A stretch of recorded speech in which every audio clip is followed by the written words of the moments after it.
Yeah. So I did too.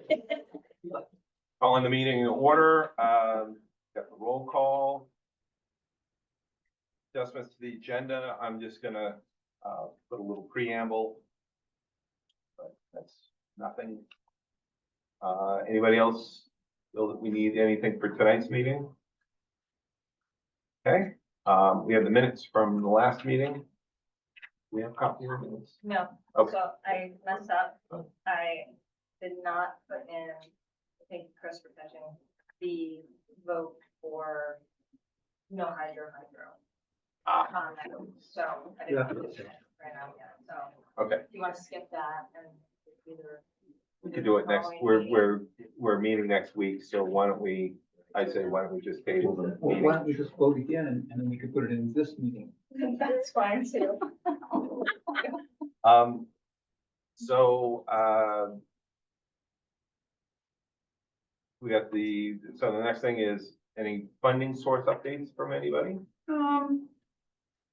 Kind of yes and no. Over the Christmas holidays, for whatever silly reason, I made a whole lot of phone calls. And sent a handful of emails, but anyway, it started out, and I don't know that this is a funding thing, but it's related. A cousin lives on Toddy Pond, as we talked about last week. Well, I did get in touch with this Brandon Kulik, who was a fisheries scientist for Klein Schmidt, recently retired. He is part of the Friends of Branch Pond. Miranda was the lead person on the Branch Pond activity. So in terms of funding, no, there's nothing interesting there. That situation is entirely different. Branch Pond's the headwater of the Sheepscut River. It was being abandoned by the owner. Salmon aren't the issue. Alewives were the issue. Salmon Federation came in, bought the dam and the surrounding land, rebuilt the dam, put in the fishway, and sold it back to the Friends of Branch Pond for $1. Kind of interesting. But in my conversation with Brandon, there were some things related to funding that I thought were interesting. One is, take that example. It's not unheard of for the Salmon Federation to find a situation where it is worth doing a fishway instead of a dam removal.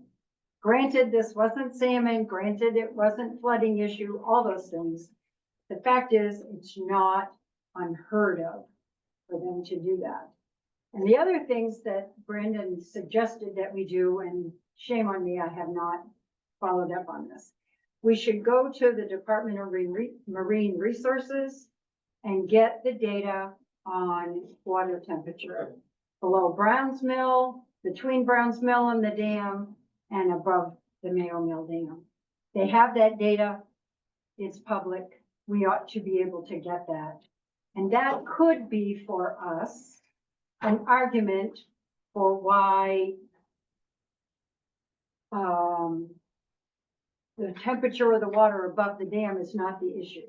Brandon's not convinced that the temperature of the water is any different above the dam than it is below the dam and down by Clare Halls. So I believe we should know that. Okay. He also said, in terms of ongoing expenses and tracking fish, the University of Maine is doing that in the Piscataquis River already. And perhaps, I haven't confirmed this, both methods, putting a little chip on those fish and painting them with a little dot of paint.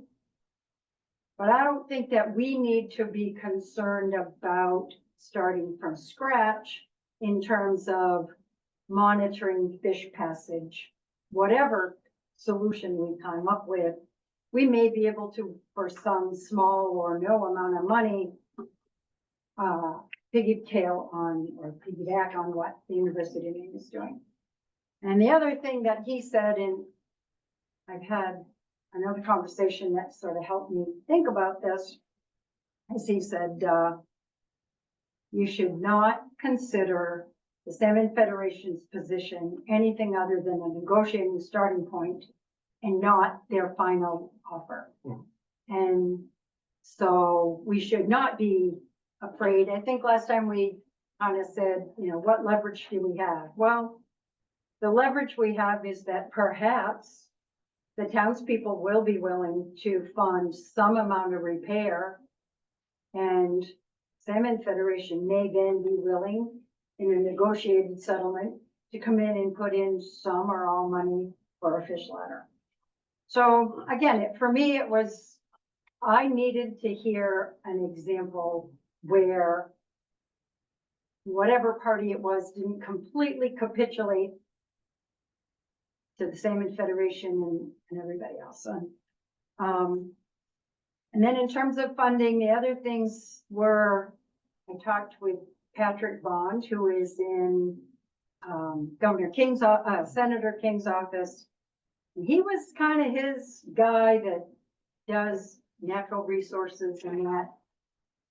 And in the interest of full transparency, he said he doesn't know of anything any federal funding that would suit our position. However,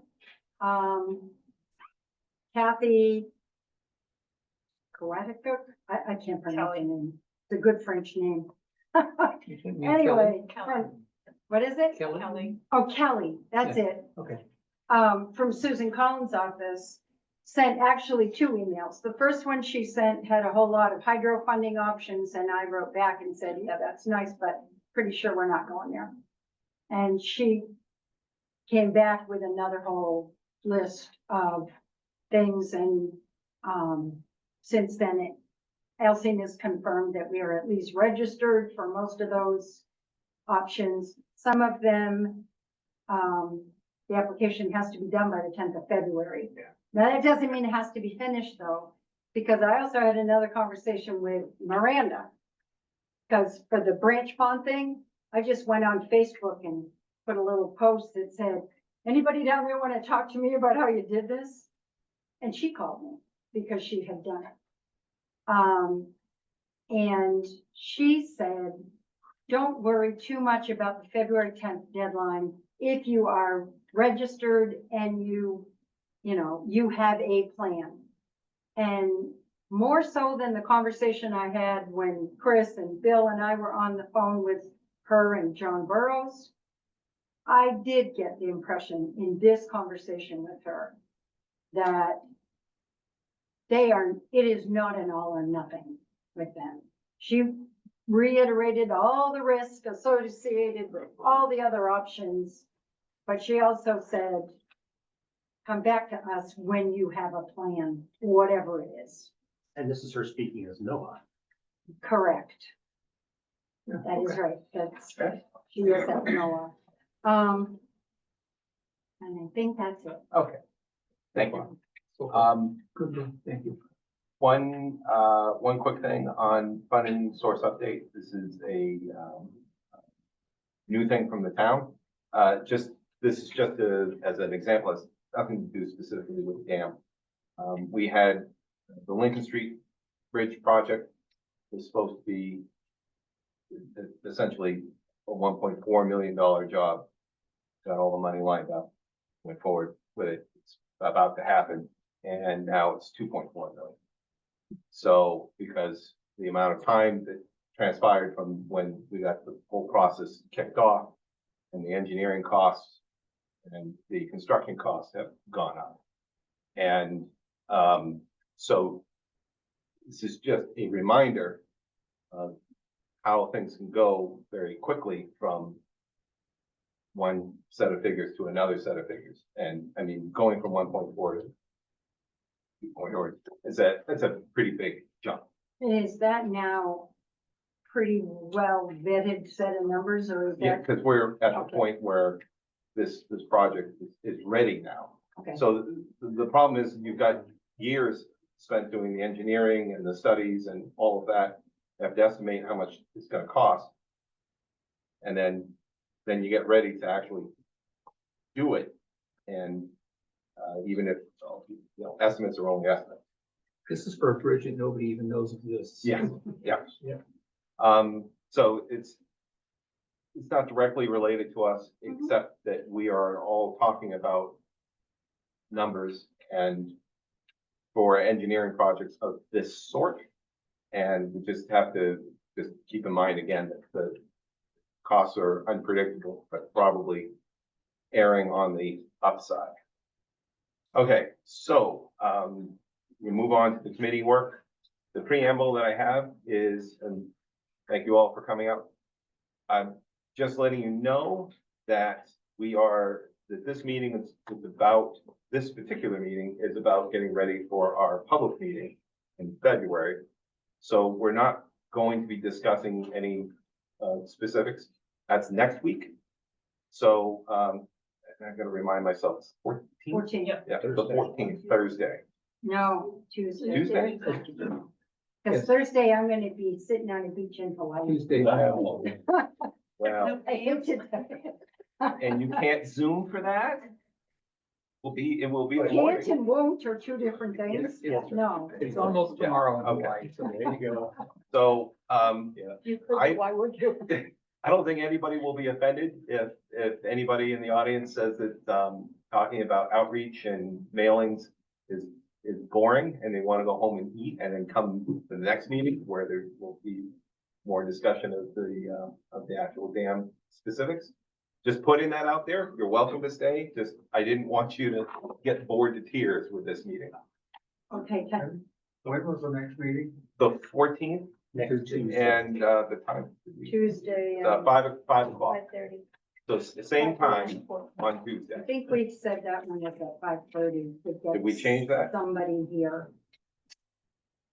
Yeah. Well, I just showed up to a meeting an hour early today, so, what else do people have? 5 and 5:30. I have 5:15. Okay. He's split the middle, 5:15. That's next Hey, Tuesday. Sean made it. Tuesday, the 14th. So what are we gonna say the time is officially? Well, we usually do 5:15 because Dave. I'm good with 5:30. So the answer is 5:15. I'm gonna change that now.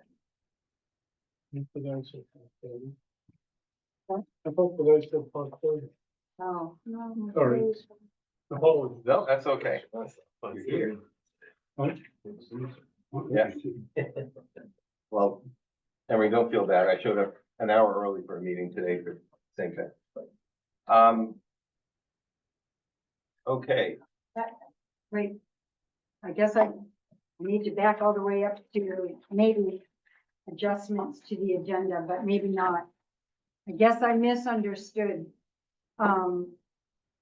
When this item A about prepare for the meeting.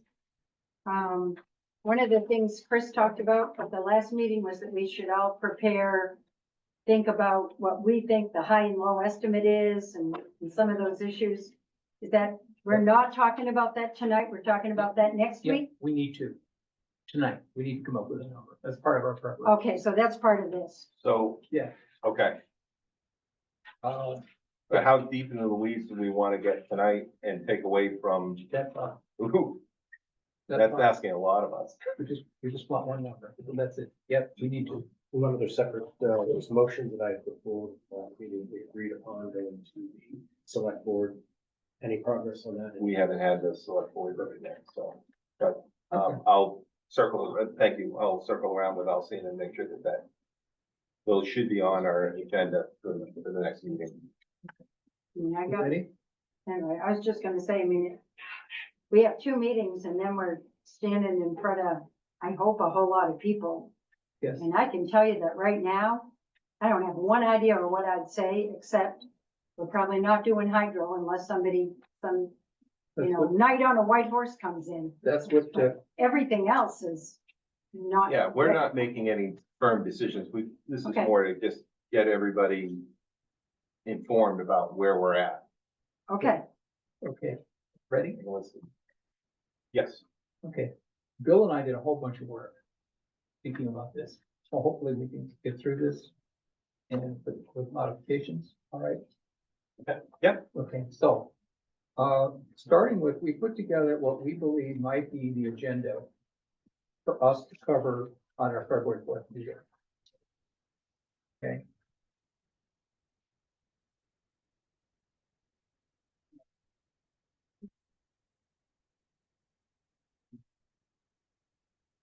If anybody's on Zoom, Yeah. you might want to bring that up and share that. Okay. Thinking that people's brains get fried after about 2 or maybe 2.5 hours. That's about how long we've got in that meeting. Yeah. And And are you including discussion in that? yes, Okay. absolutely. Right. Because if you remember the last Dam One meeting, it was about, after about 2 hours, people start leaving. Yeah. Okay. And we want to make sure we get all the comments in. So we were thinking, we open the meeting, adjustments in the agenda and what the rules are, like keep the comments to the end of the meeting, I presume. Introduction, they need to meet the committee. Repeat our mission statement, which is on the website. Do some background, just enough to get people to understand where we were at, why the dam was there, the dam deficiencies, the process to remedy deficiencies, what we've got to do to get the dam fixed, and the constraints we're working under. We know we have some time constraints. That's just background. Then our activities, what we've done, and actually we've done a lot. We've had 6 meetings and it'll be 2 more by the time we meet. What we've accomplished, and I think we've accomplished a lot. We need to deal with the power generation question, including the results of our vote. Okay. Then we need to get into what we believe for feasibility planning purposes are the cost to do the dam remediation. And maybe as an alternative, the nature like fishway. And then funding possibilities. And then where we're at, which is, Bill and my thoughts. Option 1, we can go to the select board and say, okay, here's what we are, give us some more guidance. Option 2 is proceed on the path that we're on. There are issues with that. Option 3, consider the nature like fishway. Another option is to do nothing. Okay. With that in hand, open it up for discussion. People should have enough information as to what we've been doing, where we're at, what the implications of proceeding on this matter are, that get their comments and discussion. Okay, does that make sense? Thorough. All right. Projects, don't we also need to do something to fix at a minimum, the safety issue in the powerhouse? Well, if we've decided we're not That's gonna part of which, dam remediation or nature like fishway? Remediation. It ends up being both, because Okay. when you do the remediation of just fixing the dam, surrendering the license, you have to deal with the powerhouse, because that's one of the objections or issues in the FERC safety. it's on the sheet. Same thing applies with the nature like fishway. You're gonna do that. You Mhm. have to fix. Okay. That's Now, I think if we really worked at it, we're an hour and 10 minutes into that meeting, perhaps a bit longer. We're certainly not 2.5 hours in by this. We want to skinny it down enough so they get a clue. We have to talk about handouts, what we're gonna want to give to people. Okay, at that time to help them out. Basically, bring them up to date on where we're at. And what we're considering for next steps. And open it up. Let them talk to us. Yeah. All right, you guys are okay with that? I think this is a great list, and I can see this fitting in within the time frame. Okay, good. Now, what you see is 3 other columns. Who does this? How long you're gonna spend on this? and whether or not you- Chris, Bill. We knew you were gonna say that. Wait, I'll jump up on the holdover from Dam One after all. I could do the background, 4, 5, 6, and 7. And I think I can get through that with some PowerPoint slides in 15, 20 minutes. That's the background. I can do 1, 2, and 3. That's what I could do. Okay. But Yeah, that's- yeah, that's- yeah, sure. I'm the M, Yeah, you're the being the MC, MC. yeah. Okay, so Chris does that. Now, you really want Bill to do number 11, the project cost. Unless Sandy, I'll do it. you No, do it. but I would like to work on it with you. Absolutely not. Okay, Because ultimately, we have to agree as a group before we go in front of the town. okay, I have a handout for that. This, we should be spending some time on tonight, including Sandy's question earlier. Somebody has to deal with the Kleinschmidt report and the recommendation that we're gonna make to the select board. Anybody want to jump in for that? Yeah, I mean, it depends on, are we just looking at the sheet to say, here we are, this was the money, these are some of the details, and there'll be guidance given from you guys on what's on that piece of paper? Well, we can help on that. Let me, where's the Kleinschmidt report? Number 10. I took my own notes here. It comes down to this. Expected power generation cost, to put it back together again, $3.2 million. Okay. Annual cost to service that debt, 30 years at 5%. Remember, we'll get back to it a bit, is $211,000. Likely with some risk, at net power generation annually, $155,000.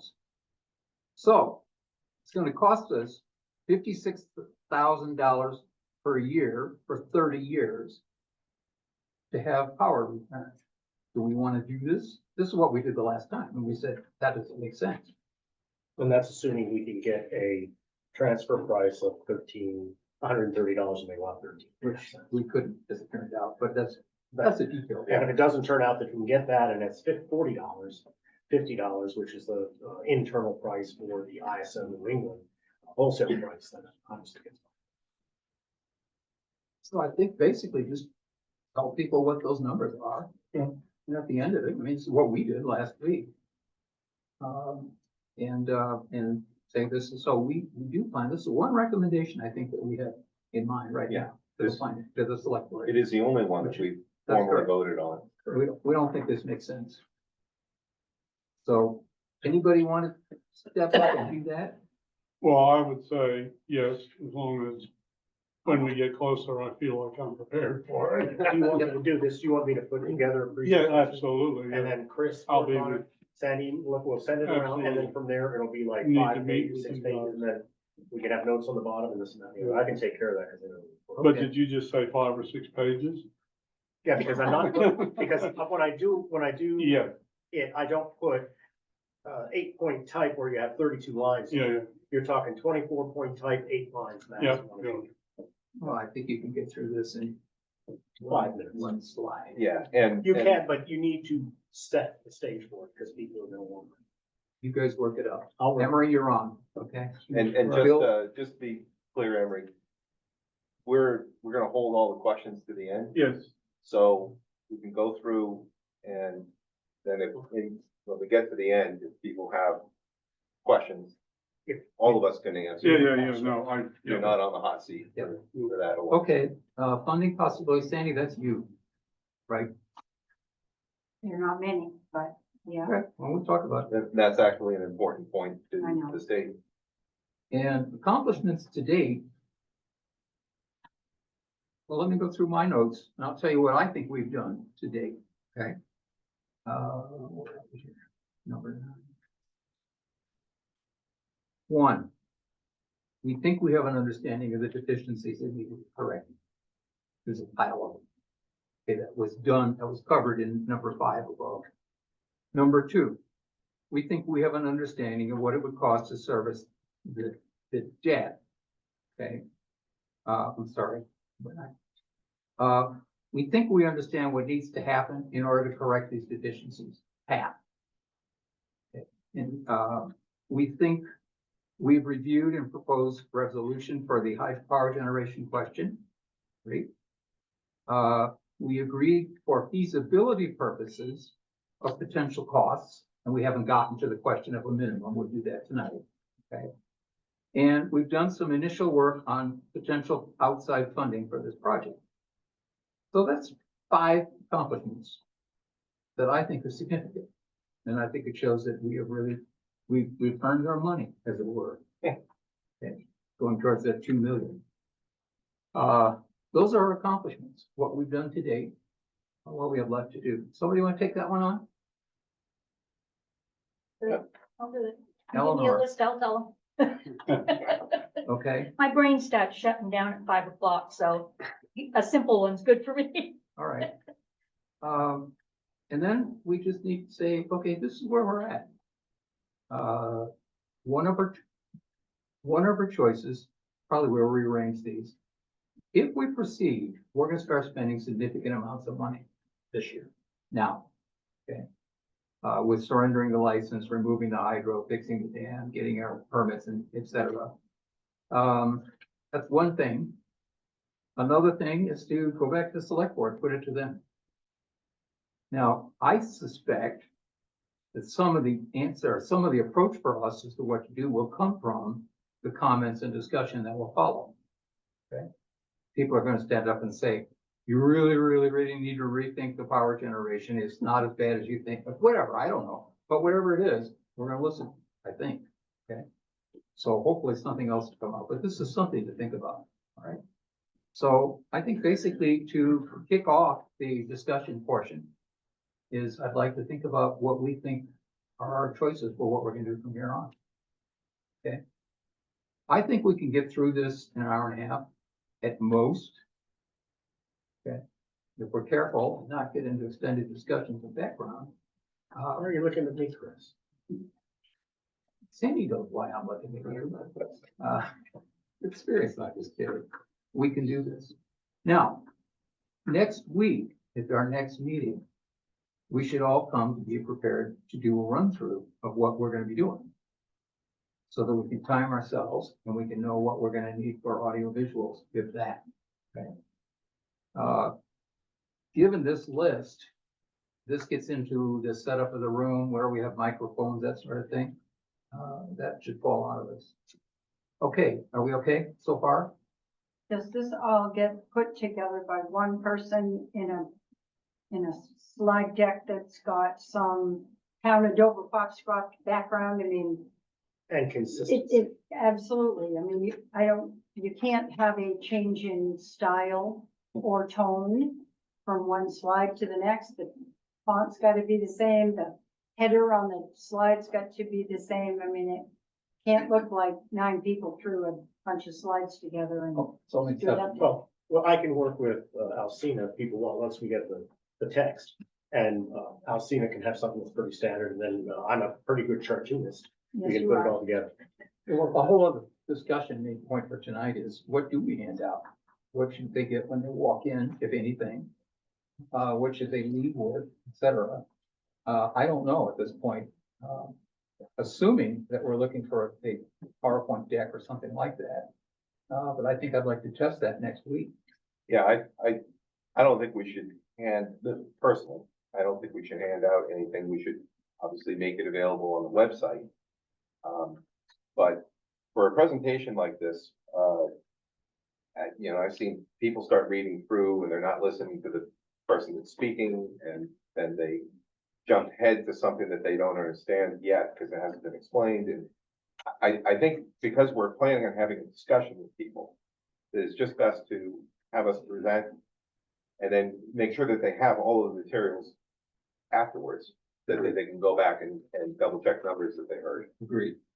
Okay, now, So no pamphlets walking in, nothing to take away at this first meeting. Yeah. Info's on the website. basically the agenda. The agenda, toned down without all the columns on. Okay, a matter of substance, getting back to Sandy's question, is the costs. That sits at the core of what we're gonna be presenting, I believe. So I think it's fair that we go through that again tonight. Sure. Assuming that we have, and on that thingy, it's dam modifications only or something like that, plot sheet. So let's get this out.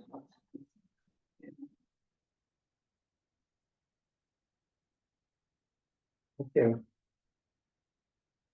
By way of introduction, these costs are taken from three different sources. One, Interflu, dam project number one. Two, Gomez and Sullivan. And three, Kleinschmidt. You see the column that says source on it. The I was Interflu, that was the original dam one. GS is Gomez and Sullivan's revisions, and K is Kleinschmidt's revisions, right? Everybody with me so far? Okay. The lower section is interim cost by town. The B and C is Bill and Chris. Now, in dam committee number one, basically, they came down, we don't have the lines on here. There's a, with double, headers around it, dam remediation somewhere in the middle. You Yep. see a number 7,583,017. Okay. That number. This is a result of what those three engineering firms came up with. In addition to that is everything that we call interim costs by the town. These are the sorts of things that in dam committee one, they were gonna do. By that, I mean the Salmon Federation and company. But it's on our shoulders now, so we better put some money in, okay? So, what we've done, reading across, is we spread this out over the next 5 years. So we end up with totals in the column on the right. And if you go down to the lower right-hand corner, you're at $8,900,000. For feasibility study purposes, this is the number we've agreed upon. Or if not, we should vote on it. But now, basically, working on a lot of similar sized projects, different area, but similar sized projects. In order to proceed or not with the project, the sponsors need to have some idea what this thing's gonna cost. Okay, that's what this document is. Once you've made a go, no-go decision, the next step is to do the detailed costs, go out and get some quotes and such, the engineering, and you come up with a more refined number. At a lower contingency. And hopefully a lower contingency. Then you're going out and find your funding. Once you've done that, you start collecting bids and you're constantly revising this number. And hopefully at the end of the project, you've not spent $8,900,000. But what we're talking about here is just, should we proceed or not? And if we proceed, what's likely to cost? Now, I'm very confident in the numbers, the 7,583,017, from the standpoint that three engineering firms have had a crack at doing this, all or in part. I'm less confident on the interim cost by the town, could be less. Maybe whoever we hire is going to be more reliant on the stuff above, so we don't have to spend a whole bunch of money. We don't know. But the point is, the town's going to have to start doing things now. Yes. But weren't a lot of these, it seems to me that when I read through those same three documents, all of them say they included contingency. All of them say they included mobilization and all these other things. I gotta be honest, it feels a little to me like padding the number to put $1.3 million at the end of this Okay, for this other stuff. okay, It feels big to me. good. Now, mobilization is the very first line Yeah, in here.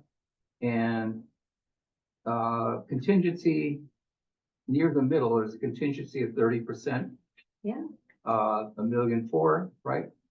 And then we have a thing called other in the interim cost for the town.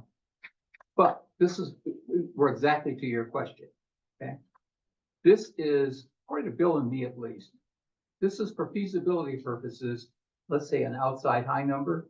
So what could it be on the outside low number? To give us a range.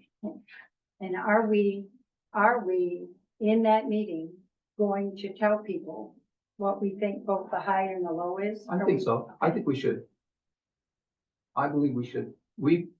At this point, for feasibility purposes, we believe that the total project, bread to butter, it's not the right word, but But we like bread and should butter. come in at a range, whoop, to whoop, okay?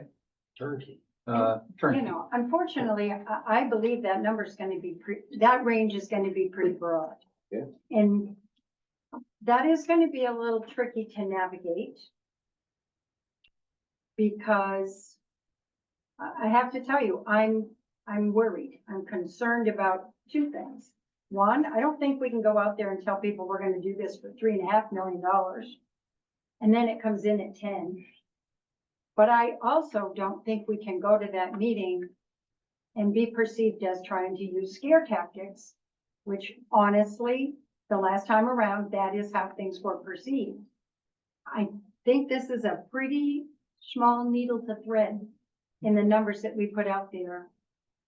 That if we don't do this well, we're gonna wind up with all the same anger and concerns that we had the last time.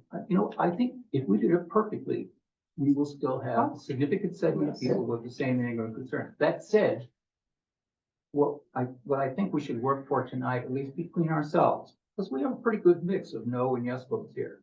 Right? If we can come to some consensus on what we believe that range is, then I think we're in a position to be able to defend. Are what we not all no think- votes now? I think people need to know what the cost is of not doing anything, if we start getting penalized. Steve, if there's penalties, people need to know that, because we can't dilly-dally on this for 10 years. There's gonna be penalties somewhere. That's, Burke is not gonna just let us sit on this for a decade or more. That's There's number- gonna be a penalty. that's the number first 7. Yeah. That's People number need to 7 know on the agenda. That's not a scare Sean. tactic, that's a reality. That's Yeah. number 7 on the agenda. So, One of the constraints. That said, let's do a number. I don't know, Sandy, what do you think the low number might be? But just on that same thing. Even if we said 8.9, bang. In the scheme of things, does it really matter if it was 7.5? Yeah. Or 9.7? Yeah. We're in the same ballpark. I think what we might be trying to say by the 8.9 is we're pretty confident that this is close. It may come in at 7.7. And it's apt to be 9.4 or 9.8. But for the meeting here tonight in February, we're all pretty clear that 8.9 is on the money. Now, that is kind of close, maybe to Dan. I wouldn't say on the money, I would say useful. Right. so. But I mean, yeah, I agree. Well, I want It's to a get back to useful Sandy's number. point, because the underlying question, the underlying issue that you bring up is the perception that we're fear mongering, correct? And I'd like to be in a position that, in our minds at least, that we're comfortable that we're not fear mongering. Okay, so in that context, I'd be quite happy to have a lower number as a range. But somebody throwing out now, this is $2023. Yeah. There's no inflation in here. Yeah. And there's no landscaping in here. The end of the project, so that needs to be understood. But for purposes, I don't know, Sandy, give me a number.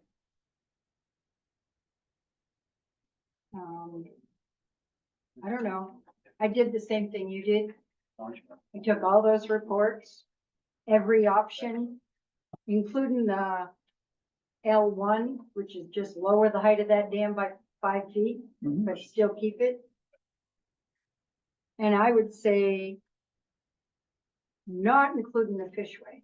I left the fishway out. Well, I both put it in and took it out. Okay, Because I think perhaps I'm a little more comfortable picking a number like 8.9 or something else. If we discuss it in terms of,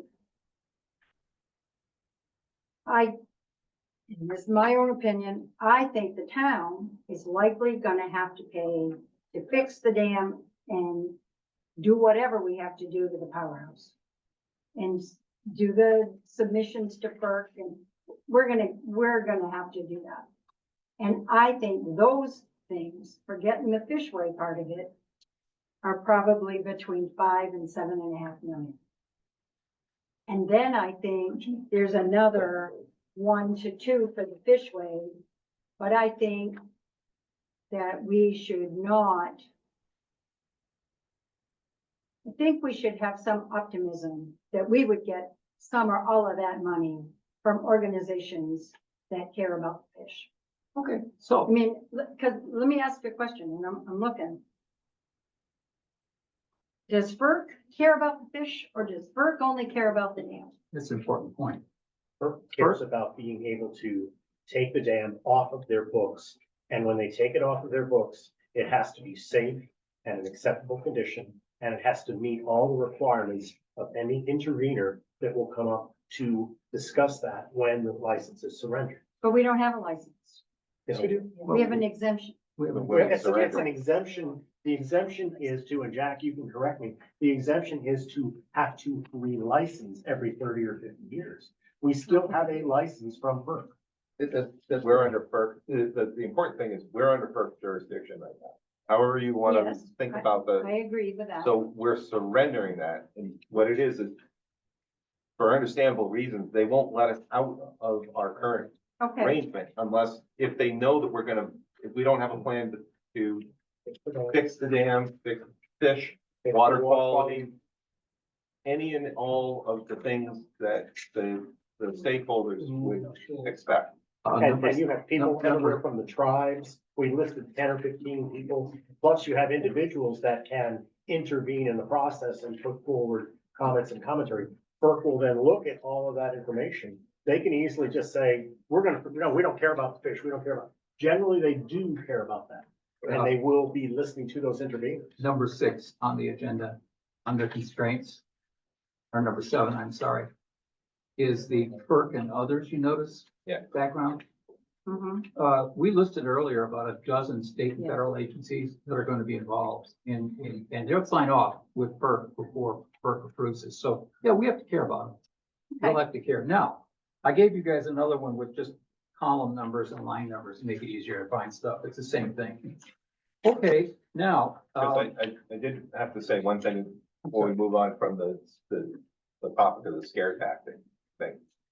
The unfortunate thing is that even if we just arbitrarily half this number, so unscientifically, just half it, because it's too scary, it's still a scary number. Yes, And so the problem I have with, I mean, we should be scientific about it. The numbers should be whatever we think the numbers are, and if everybody thinks they're scary, what can we do? Mhm. We can't lie to them and say that it's less than what we think it is, because then now we're being deceitful. So, I mean, we're in a rock and a hard place on that, but I think that even if we got it down to 3 million for the town's portion, hell, even 1.5 million or 2 million, that's still a scary number. And when you look at the municipal budget, it's huge. It's a huge impact. So I think that what we should do is we should just focus on having the most justifiable numbers that we can. And we put them out there and whatever happens, happens. all right, one more thing we can do. Line, now that we have line numbers, 82 on the right, column T. If we do this thing to line 68, 69, or I'm sorry, 68, 70, and 71. Total project value was 8,900,000. Everybody with me there on column S Yep. at the bottom? If we do 100% of that for 25 years at 6%, and those numbers can be whatever we want them to be, calculator will do this. Then we end up with annual payments on column T of $693,200 for total payments over the 25 years of 16 million. I would leave the 16 out. No, how many people in that room are gonna understand? They're Okay. gonna see 16 million and go, what? But that is how That's much is gonna real. come out. Yeah, That's it the doesn't fun- matter. Well, I think it That does. doesn't matter. What I don't, Does. all right, I'll go with the 8-9.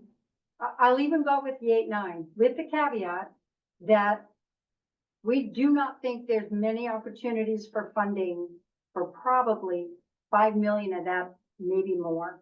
But the Fishway portion of that, we believe we may have opportunities for funding. Well, let me They're risky, but not. come to And that. that, wait, let me finish. And that comes up, to $690,000 a year. Round it up, call it $700,000 a year. I'm good with that. But the minute you say, and that means $16 million, then people are gonna go, what? Okay, let's leave that off. Let me go one No, step. no, I disagree. And this is actually how we sold the road budget to people. What we said to people is, if we don't do anything, if we continue to shortchange our remediation of the road as it is, this is the big scary number that it's going to cost. And that wasn't just made up. That was the engineer saying, well, if you don't fix the road, then you're gonna have to replace it, and the replacement is way more expensive to fix it. So they did all the math, and they said, for this period of time, it's 10 years, this is what the number is going to be if we just keep putting pennies in. Here's the number, the smaller number, if we make a commitment and an investment every year. And that was what convinced people, because this was our second try at it.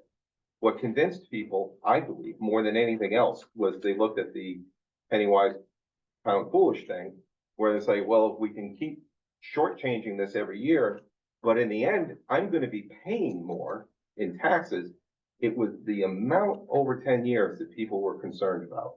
And so not informing people that we're not borrowing this money, we're not gonna raise the money from their taxes directly, so therefore we're gonna borrow it. And in borrowing is not at 0.0%. So we can discuss what percentage to put on the borrowing. We can even discuss, as I think Sandy is suggesting, is backing out some of the numbers by saying that, you know, $2 or $3 million might be coming in from the thing. And then figure out reasonably how much we might have to expect, pay on our own, and what that will cost in terms of service into debt. And it will be lower than the 16 million, but it's not gonna be the 8.9, because the 8.9 is a fantasy number, with taking into consideration the funding. Fair enough. To proceed. The impact on taxes, that's the box in the bottom three lines. If we assume 8.9 million for 25 years at 6%, the impact on the taxes is approximately 1.82 mils. Jack, I think I'm close on that. I got 380 million per mil. Yeah. Okay. Pretty So close. Yeah. you got a 10% increase in taxes. And then you're showing for different value properties, what that might mean on an annual tax bill. Now, given that formula, what we could do is we could say, okay, our best number right now is 8,900,000. We think we could borrow this for, here's a variable, 30 years, not 25. We think we can get 5%, not 6%, whatever. And then you show that number.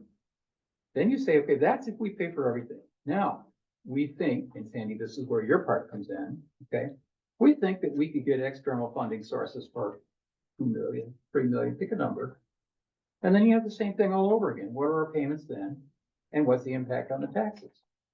Now people have a lot more information to deal with. Worst case, maybe, is 8.9 million. A good case is 5 million, whatever you think. And in both cases, you have what our annual and maybe total costs are and what the implication on the taxes are. I think people are more informed if they've got something Okay. like that. Are we suggesting that we actually do that interactively? Yes, Oh, I No, like that. actually, you could do that Yeah. and stand up. I could do it right now, but we won't. Mhm. Just No, trust me. but I like that. Okay, now, Just one more point before you get in. We've only touched upon these being 2003 numbers, or 2023 numbers. that's correct. I And led again, off by saying that we did 2022-ish numbers for the Lincoln Street Bridge, and we were off by almost a factor of 2, well, 1.5.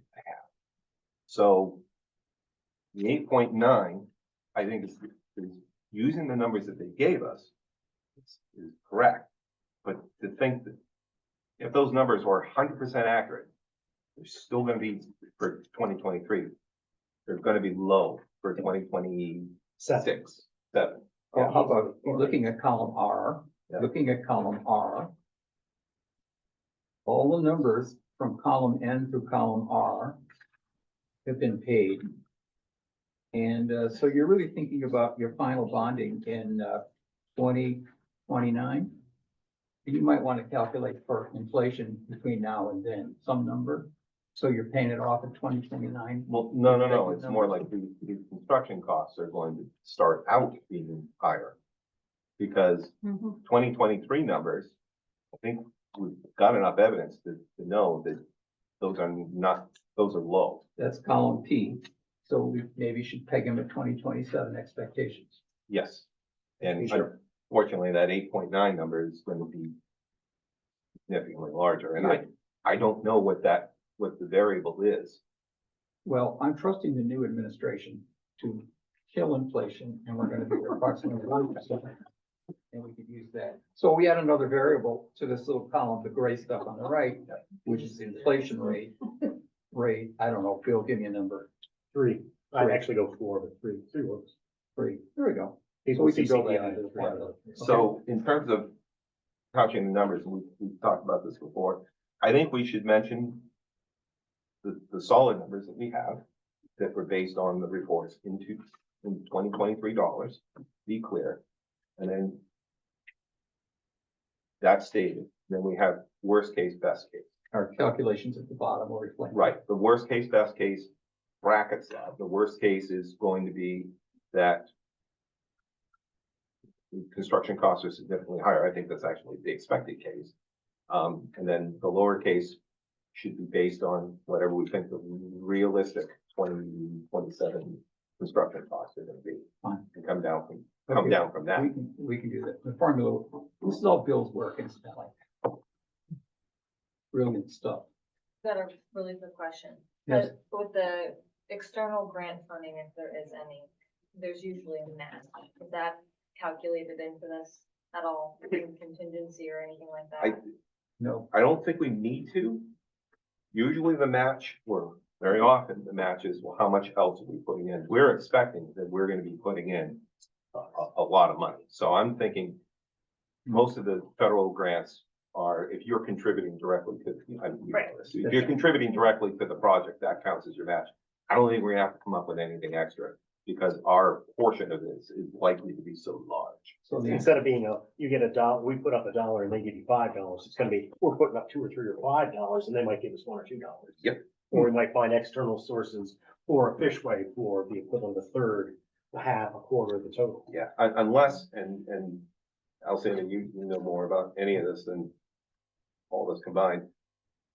It's pretty, correct me if I'm wrong, it is pretty rare for a government grant to exclude direct contributions into the project from the match. In other words, wanting a match on top of whatever. Yeah, like if you're talking like in-kind work and that kind of stuff, or admin costs, or, you know, that type of thing. Like pretty much everything is covered, usually, right? Typically. Okay, so fortunately, I don't think we need to put in anything else. okay, and Bill and I, we can revise the spreadsheet to factor in some inflation. Very straightforward. And then, basically, A, we'll come up with a couple of things on the sheet as we go through it, basically a PowerPoint. And B, we'll have a calculator there. During the comment session, if people give us different numbers, we can work with them. Okay, So with the high-end cost, are we considering any hidden factors, like they run into some problems when they're constructing and then So That's hundreds of thousands or more, like you say, bank stabilization, is that riverbank That's line- stabilization? that's line 19, That should be that contingency number of 30%. line So 19. that's to cover, Unforeseen any number. items, unforeseen Hidden issues, costs. bedrock that we didn't know we had. that's what I'm saying, Yeah. And dig in or something. And that's, John, that's line 19 on the sheet. So just to be clear, that contingency is for any number of possible gotchas That's what the- in there. Right. And the gotcha, it's not like the fish ladder not being a gotcha, but Yeah. we may have a gotcha with a fish ladder and it gets put in, it's not working correctly, and we've got to come up with further money. So hopefully contingency will deal with some of it. So to that, Chris, one thing that we do need to convey to people is how risky this is. Like, we don't have a crystal ball. We don't know that any of this is gonna fly with FERC. And we can't get out from underneath this unless we've got a plan that meets Back their to approval. number 7. Constraints. So you would put that under constraints? Oh, and- yeah, absolutely. Okay, so it's just It important needs to to, be upfront and clearly understood. as I put it in the last meeting, we go forward with this, we're on the hook for everything. And it doesn't matter if we didn't know about it. Like ignorance is no excuse kind of thing. Or if we have pissed off regulatory agencies who are gonna make us dot every I and cross every T. Yeah. We don't know.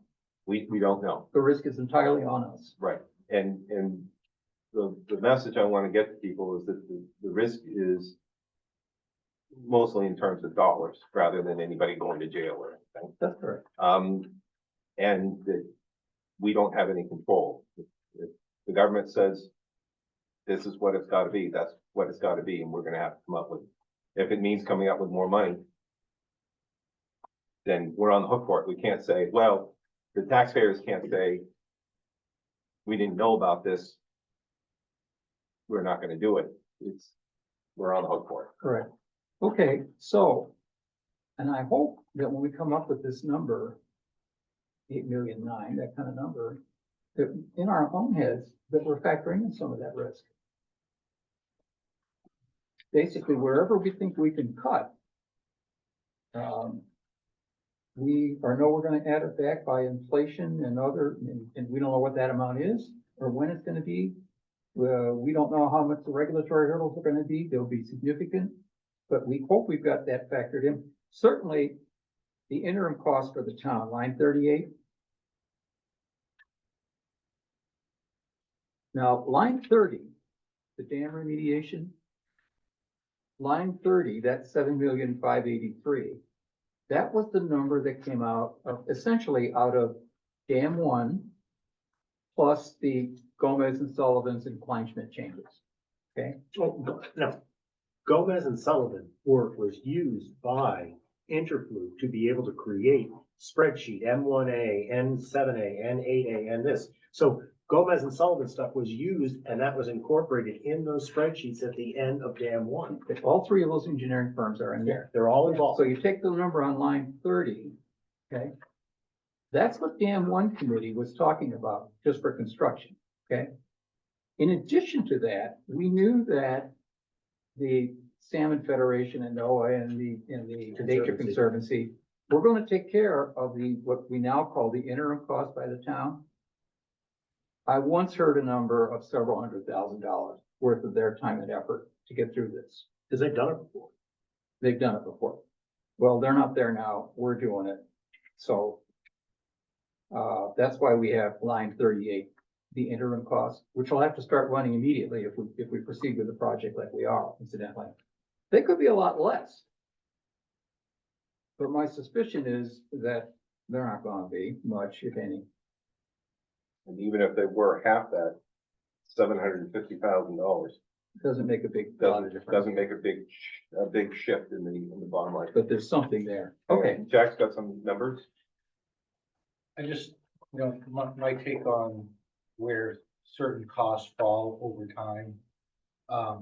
I would be very surprised if we were actually constructing this in 2027. Yeah. I think the time that it takes to sort of put all this together to FERC, to get FERC's approval of a surrender, to go to stakeholders and propose what we're gonna construct and all the permitting, I think realistically, we're constructing this, earlier than 2028, and it's probably one that's gonna spill over 2 construction seasons between start and finish.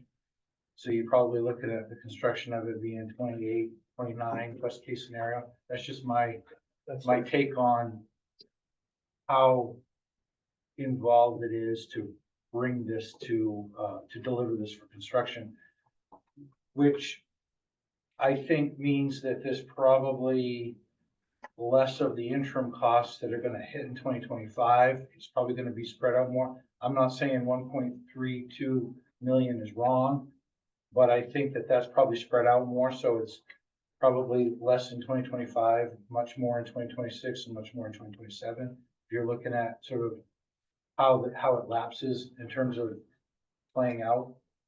And I just offer the construction cost being more 28, 29, so if you do want to put an inflation factor in there, you could look at how costs would inflate from 2023 to 28, 29 versus sometimes.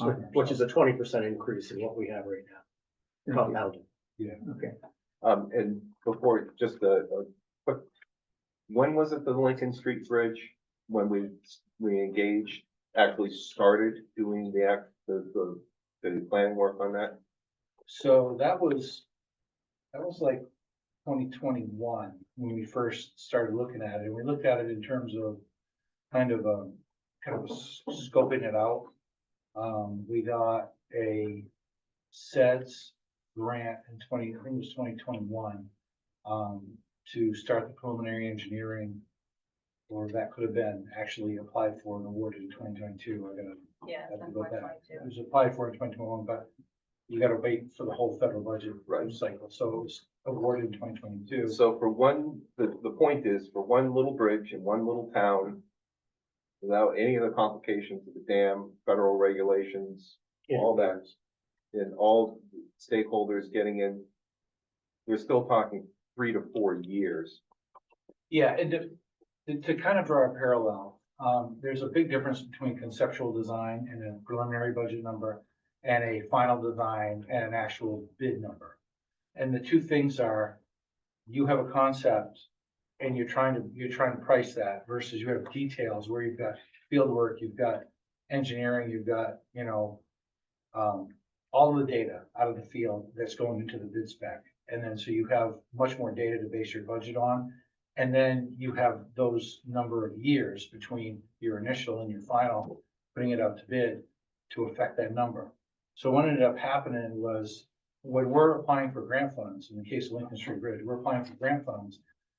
You have to apply when the money's there. So the SEDS program becomes available. And whatever state the project's in, you have to just apply. You got to use your best numbers you have at the time. And you got about 2 or 3 weeks sometimes to turn those applications around. So we didn't have any detailed field work done at that time. So the best information we had put total project cost. That's preliminary design, final design, bidding, project inspection, project management, everything, A to Z, at about $2.4 million. Okay, we already had some of that money. So it had a total project cost of 2.4. And so what happened between preliminary design and final design is you have all the data, you do an alternatives analysis, you know what the best feasible approach is. You actually get a project, and soup to nuts, from scoping all the way through final construction, is now 3.4. So that's the million gap. We could fund 2.4 soup to nuts, but we're looking at now 3.4, based on 2024, 2025 construction costs compared with really 2021 construction costs when Yeah. it started with. And I'm sorry, when I first did that thing, I had already backed out the engine, Yeah. I was talking about just the Just the construction, which construction is part. also gets very confusing, because the cost of planning for these things, I think this is something the general population doesn't understand, is that the cost of just putting the stuff on paper is enormous. Yeah, the engineering. To deliver a project for construction and get all the permits and get a bid in hand and a contract signed for someone to do it is very expensive. Yeah. And so it doesn't strike me as out of line at all to say that for us to deliver this project to be built would be $1.3 million. It would just be over a period of time. Spread out. That's So all. Jack, what I would do is I would take column E, 2027, spread it between that and 2028. I would have the FERC sign off in 2030. Yeah. Likely. Yeah, at the earliest. Okay, we'll spread out the numbers. We'll put an inflation rate in and we'll factor the inflation to do this. Can I if we're all in agreement so far, can I suggest that we let other people chime in? If that's okay with you? Yeah. The public, you mean? Including Zoom. Can't help myself, Chris, you know me. Can I Hi, chime Steve. in? Hi, Steve. And you handed me this. I last week, so I went through every piece of paper you guys have on your website. And I went through and created my little spreadsheet and the differences and the deltas between things. I agree with this. But I don't think, the first one, mobilization, I don't think that Kleinschmidt agrees with 605,000. I think they're more around 460. And I think these guys, and that includes contingency, and these guys with contingency are around 785. So there's a $350,000 delta there. You know, I question construction observation at $373,000. I mean, construction supervisor, that should be in the cost of the RFP when you go to the contractor. I'll ask you a question. I mean, you got a placeholder. This is all interflu's numbers. So all I see you've done is taken team one's, committee one's, and made committee two yours, added $1.3 million of overheads. Construction observation at $373,000 seems a little high for me for a construction supervisor. So we could nitpick it to death. I'm just saying, I'm not sure I think there's a lot of placeholders in here, and you've got $500,000 per consultant. What did you use for basis to get that? Did you use a price per hour and how many hours you're gonna hire them? No, stop. Go down to, stop at line 30, which is the 7,583,017. Yeah. There. What we did, in fact, I specifically did this, Steve. I used the higher of Interflu's number or the Kleinschmidt numbers. Yep. Okay. So that basically, that 7,583,000 is Interflu's number with a change or two from Kleinschmidt. So, but all the I's on there have never been validated. You That's correct. validated Gomez and Sullivan. You paid 20 grand. They had Kleinschmidt validate the numbers, what they did. They added engineering, they added, you know, permitting, and they threw in some cost of money. And they agreed with net energy billing. But, you know, all these things, the ones you guys, all I'm asking is, look down at per consulting. I don't know what line that is.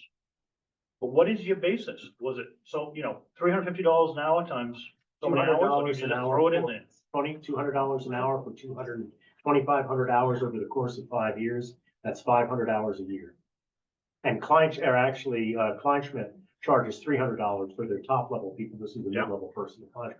So that's just a ballpark Yeah. to get us something in there. We have to have some idea. That's where we came from. I mean, I'm not gonna nitpick it. I'm just saying, you're gonna ask me to believe these numbers. I didn't believe them last time. I thought they would. Now, these include a fishway, a vertical slot fishway, That's correct. right? Yeah. And I thought you were gonna talk about a natural fishway. Why would we even bring that up? I mean, we're supposed to be doing the least cost impact to the taxpayer. Why would would we choose the least cost fishway? That's correct. We did. And we didn't present that other, we just put it in there as a We place. did. Line 66 is a note. Okay. To build a nature-like fishway. I mean, the reason I'm getting a little, I read your reports, and in one of them, you referenced the removal of the dam. I don't know why in hell anybody on this committee would put anything about removal of the dam in there. I don't care for reference purposes or for whatever. We shouldn't even talk about that. I mean, this is about the least cost solution for the town, for the taxpayers of this town. And it should be the least cost fishway, it should be the least cost whatever. That's what your charge is, I think. Put a plan together. You've done a great job. It's just, it's not, I don't think it's there. Well, You're gonna go sell it. Steve, what do you think? What do you think? We're looking at 8,900,000. Give me a number. Oh, I'm not disagreeing with the number, Chris. How you got there, I can't prove it. You can't prove it. I mean, it's a number. But you know, you had the division, the first committee came out with what, 7.9 million, Correct. right? You guys are 8.9.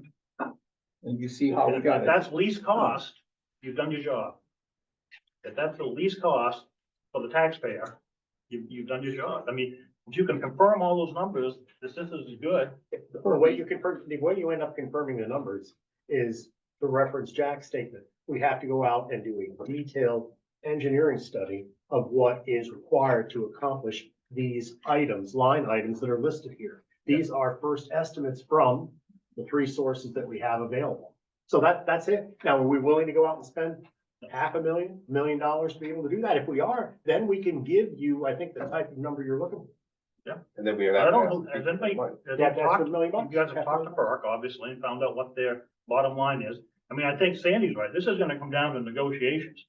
This is gonna be a business transaction, that's probably one of the biggest ones this town's gonna have to deal with. You're talking $10 million, whatever.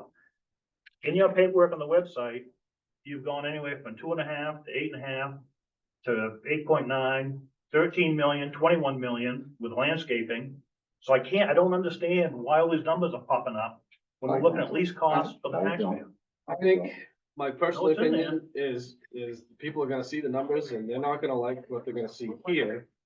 But at the same time, this committee's formed to let people know that you voted on a sentimental basis, it has a cost. And that's what I want to confer to people. If you voted just because, hey, I want to keep the dam, you understand, it's gonna cost you. It's not just, emotion doesn't count here. You have a cost to do with this Sean, dam. if People you- need to know There's that. a $10 million ad in Observer saying this is what it cost you. And the people still voted. Now, for whatever reason, I don't think they even cared about the dam. They wanted the river to stay at the height and they wanted the impoundment to look beautiful.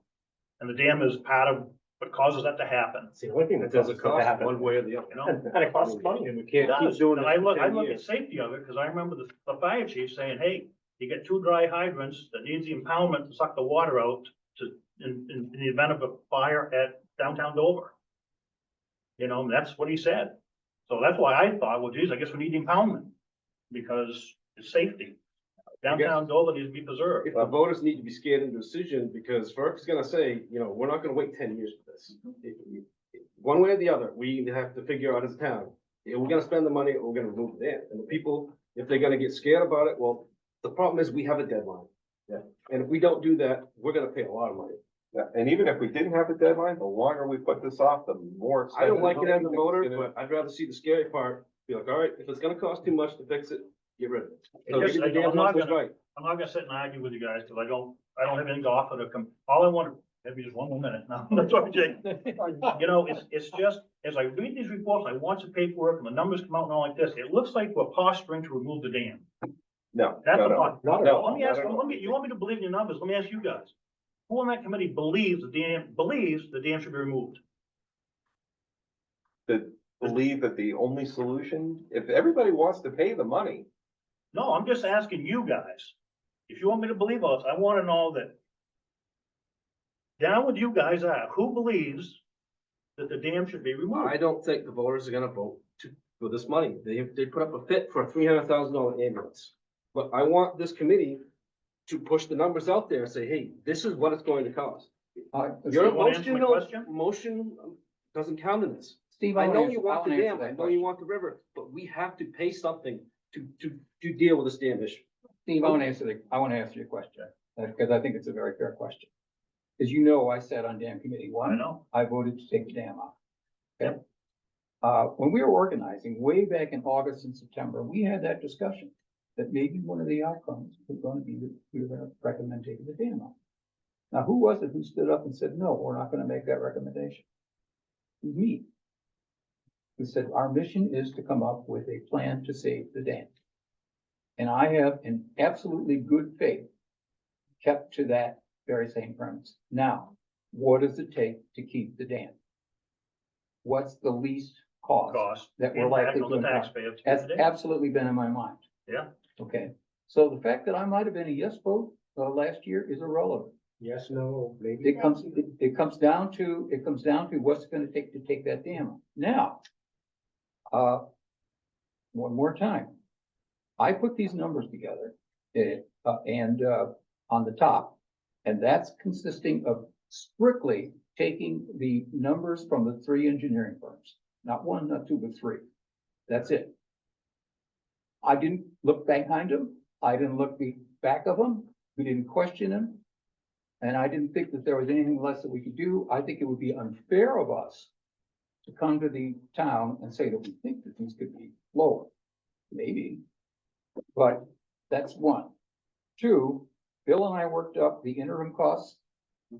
Okay, you just heard Jack say he's not that he's an authority, but he doesn't surprise that. And you heard us tonight say, okay, let's pick another number that's lower. And even you are refusing to do that for a range.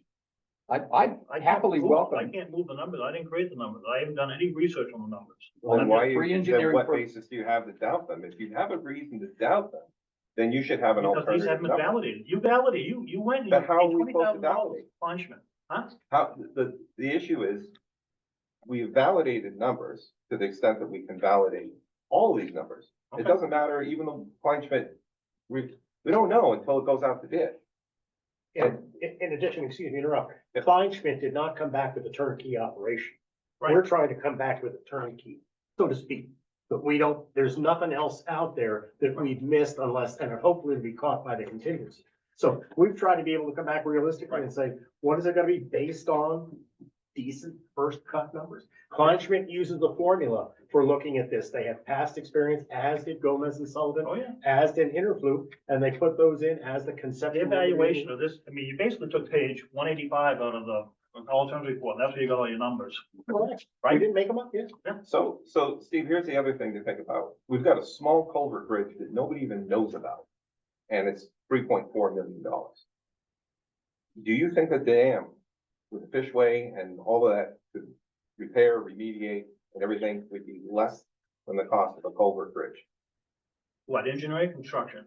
The whole Everything. thing. All in turnkey. Oh, no, it's gonna be more than that. Yeah, exactly. So Sure. we can only, and this is a frustration from my position here, the select board, not specifically with this committee. We have to make decisions on the best numbers that we have, and we know that those numbers aren't valid. They're not valid until we've selected a bid. And we just discussed, in order to get those numbers, we've got to go with a design, many years, spending a lot of money on consultants and engineering firms and all of that. That's the only time that we're gonna know what the real numbers are. However, we need to make our decisions now, and they need to be based on the best information that we have. And it's not helpful from a governance standpoint to make decisions or to have doubt in numbers without actually having a reason to doubt them, or to put the doubt into perspective, like I think it should be 20% less and then justify that, because it doesn't make any sense for me for someone to question an engineering firm number and then not have a reason to. And that number, okay, and we've been talking about this, okay, let's pull this out, let's knock this down, let's put this, but then let's also consider the cost of funding. All we can do is do the best we can with those numbers. The number that comes out is the number that comes out. And that's it. So, you know, I agree with you, Steve. So if you took Gomez and Sullivan and Kleinschmidt, right? They didn't talk about fishways. They talked about the other thing. They came up with $3.1 million. I mean, I think Gomez and Sullivan $2.5 million for remediation and then powerhouse, whatever, to get the hydro. And I think when Kleinschmidt came in, they added in permitting, they added in this, they come up with like 3.1 for the remediation of the dam to get the hydro. And then you look at, if I go into 85 and I pull out all the vertical slot fishway, that's about $2 million. So I got 3.1 plus $2 million is $5.1 million with a validated Kleinschmidt, Gomez and Sullivan using interglues, vertical slot fishway. And then if you want to add in another $500,000 for washing them or something like that, you're around 5 million plus. I mean, that's just the way I looked at your numbers. Here's what we can do. Here's what we can do. But We have our little calculator. And I'd be perfectly happy to stand up with the calculator at the end of presenting these impossibly high numbers maybe, and have anybody throw out a number that they think it might be. And we could do, because at the bottom line, you want to say, what's the impact of my taxes? That's what the bottom 3 lines. That's Okay, and we can show you those numbers, and then people can make their own decisions. If they walk away saying, those guys are full of crap, it's not gonna be $8.9 million, it's gonna be 5 million. They have a number, they have an impact on taxes. They can sell that to the town is what we think we ought to do. This will be, you know, I won't be coming up again. I mean, I'm not gonna be at February 4th. I'm gonna be in Arizona playing golf. You can Zoom though. So I'm not gonna sit there and go against anything you guys say. I just want you to know, that's why we're doing it here. You know, I struggle with believing this is the best least cost solution for the taxpayer, but I struggle over a lot of things. I guess I'll get over this one too. Thank you. Um, Yeah. Jake, hi Jake. You know everybody here, right? You know everybody here. Okay. Yeah, I have a question, and it goes back to what the original FERC mandate or recommend, I don't know what to call it, but in 2013, the town received a FERC evaluation of from their inspection. And when I read it and the following ones, and there were 2 or 3 more, I thought, from my standpoint, just as a layman, that this project wasn't that complicated. It was maintenance work, repairing the dam, deteriorated concrete.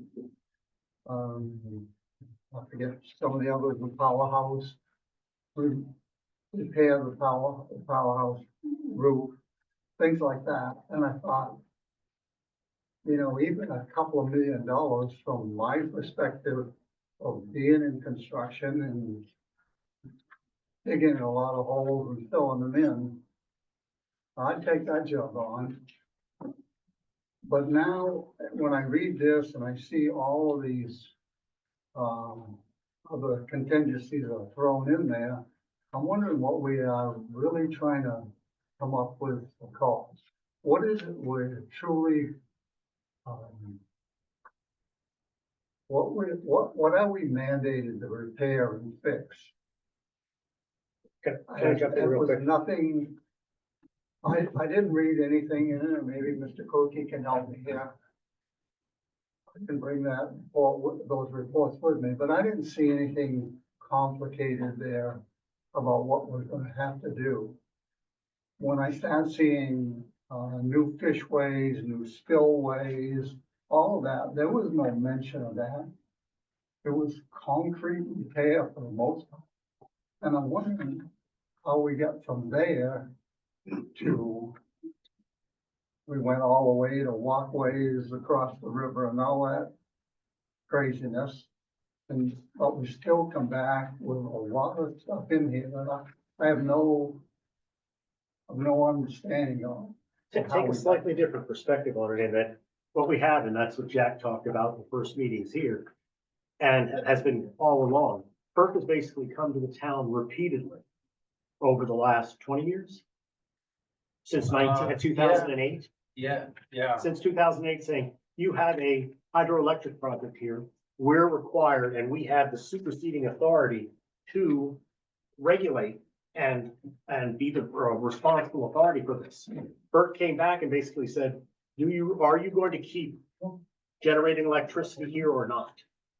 So that's really the perspective. And if you're not going to generate electricity, you need to come back and say, okay, you need to surrender the license that you have for generating electricity. And we will then allow the other regulatory authorities to come in, and they can now regulate, because FERC is the one that supersedes everybody else. If somebody's got a problem, Marine Resources, Department of Environmental Protection, this, that, or the other, they all have to go to FERC to be able to say, okay, you need to do something about this dam, but they can only do it when you either relicense the dam every 30 to 50 years or you surrender it. Part of the analysis we did here said it doesn't make economical sense to put in power generation. That same conclusion was arrived to by the guy, Christian Arnold, working with Natel Energy with Mayo Mill to be able to say, do we want to rebuild and put generation in? They said no. So now that we are saying that it is not financially feasible to do that, doesn't make any financial sense, we now have to surrender the license. So to surrender the license, we have to meet FERC's safety stuff, which is what you just talked about a second ago. Putting concrete, doing this, anchoring the dam because the dam can uplift and all these other safety features. But in addition to that, we have to meet the requirements that all the other 20, 12, 10, 15, 20 organizations, departments of marine resources, environmental protection, on and on and on, have for regulating a dam, that the dam has to be in a satisfactory condition to meet that surrender requirement. And that's where a lot of this stuff comes in. A fishway is gonna come in because currently the fish are not able to pass safely through. And that would be even worse in terms of running the dam if you had hydroelectric in there, and there are even more issues associated with that. So that's really what's happened, is that surrender the license or keep the license. FERC has basically, can I say they've given us an ultimatum yet, or is that too strong a word, Jack? Well, they, like we said from the beginning, they expect that we have not indicated to them that we are interested in restarting hydroelectricity. If we came to the conclusion that we wanted to do that, that would be new to them. So they're expecting that we are going to present them with a surrender plan June 30th, 2025, which is not going to happen. There is absolutely not enough time to do a surrender plan. So at some point, we are going to have to communicate with FERC and say, yes, we're going to submit a surrender plan, but please allow us until, January 31st, 2025 or June 30th, 26. Here's what we have been doing. We haven't just been sitting on our hands, wasting time. We've been going through a reanalysis of hydro, and running the numbers again. And,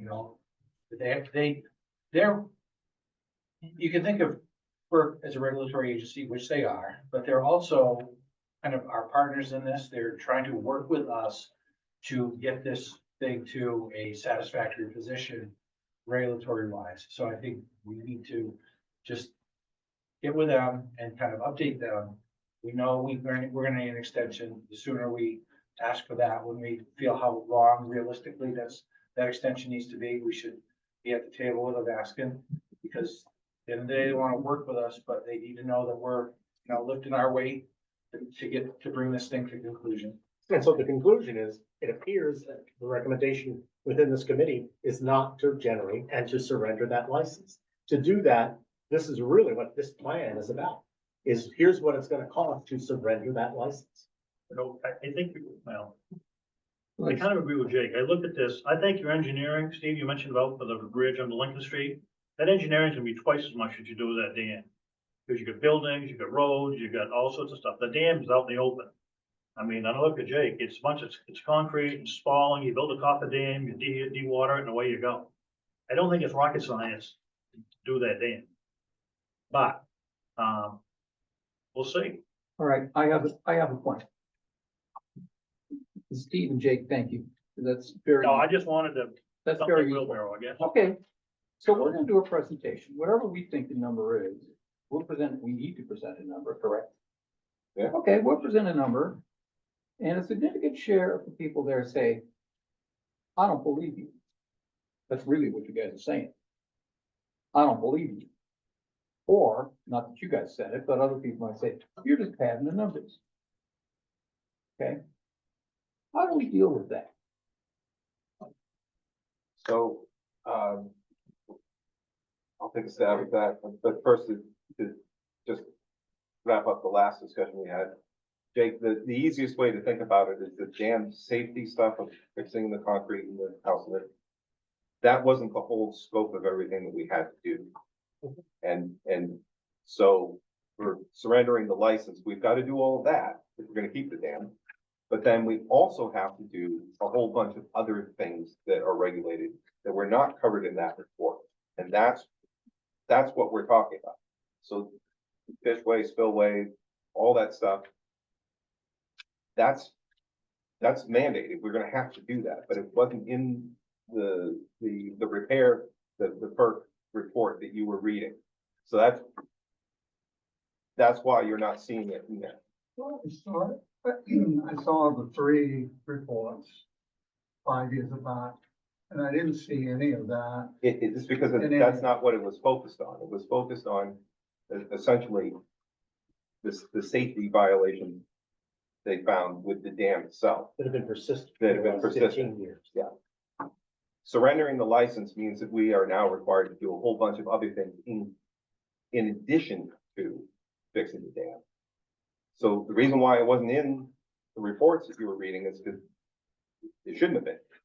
Separate issues, That's just dam safety issues. just dam safety issues.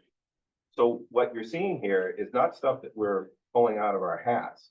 I'm saying is, we are going to be required to do this. And we're trying to figure out what the best value, as Steve was saying, what the least expensive options are to get this work done. But the answer to your question of why it wasn't in those reports you're reading is because it shouldn't have been in addition to. That's only, those dam safety violations were its own thing, not the whole thing. Is that helpful? Yeah, I hear what you're saying. I don't know, I think I can't see the forest for the trees, I guess. It's gone from what I thought was a simple, not simple, but not that complicated even process to something that if there's a whole lot of J-Panos in your meeting, whether it's tonight, the next meeting, or the town meeting, you're in trouble. You might told, hey, here's the number right now, folks. And the problem is, this is very complicated. But It is very complicated, and most people, this is outside of their comfort area, and Maybe that's my question is, does it need to be this complicated? yes, unfortunately, and we're probably oversimplifying. And one of the things, I gotta shut up, Chris, but, you know, I'm a project guy. And so when you just said you're not gonna make June 30th or whatever it is, that drives me crazy. Because as a project guy, you set the end date, you work your schedule backwards, you plan your meetings, your deliverables and all that stuff, and you meet the damn date.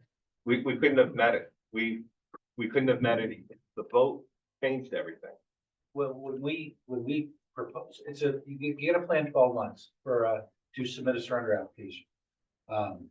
And we planned 12 months last April, May. We planning 12 months starting July 1st. So that's just the timeline it takes to do that. We went back and revisited the question of hydropower. That's why we can't deliver. We're gonna need, when we're to the point of saying, we're ready to start the surrender process, it's 12 months. So when we get to that point, I'm saying, if we're getting creeping up towards June to get to that point, then you want to tack 12 months on to that. Yeah, I just drive me crazy. I gotta tell you. I mean, I'm a project guy. I've run, $1.2 million projects to 1.4 billion. And I've been on time, under budget on every one of them. Well, North we Carolina, would have been on time if everybody voted to have the dam. but I don't, that, and the other, I'll just say, I don't understand when we do the hydro. Steve, I agree. It wasn't part of the vote. The I vote do- was not part of the public's- hydro had nothing to do with the vote. The I vote too have was run large paying the projects, and I agree with you. That said, this is the guy who's been through it before, and if he said it takes 12 months, I'm not gonna just. I mean, could it be done quicker? Possibly, but when you want to come in under a deadline, you don't want to go over a deadline. So if you get 12, if you get a 12-month window, you're pretty safe to deliver a surrender application for, on time. Maybe it's 9 months, maybe it's 10 months and not 12, but you want to give yourself a 12-month window to do it. And that's just from what FERC said. It's not, FERC said that's, what they typically take. That's their experience. They have to hear from stakeholders. So we submit a proposal, they gotta put it out into the world and they have periods of time to comment. I'm sorry, it's just me, Yeah. I hear it, but I don't accept any of it because I'm a guy that you set the schedule and you work backwards. Right, but again, the problem was we had the vote. The vote changed the entire trajectory of this whole thing. So we were caught flat-footed. Yeah. And that's not the town's fault. That's not anybody's fault. It's just the select board went forward, but that was what the vote was for. If the people had voted to remove the dam at the time, we would have met the deadline. But they changed it.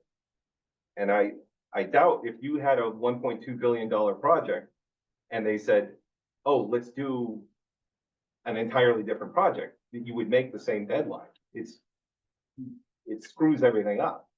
Maybe.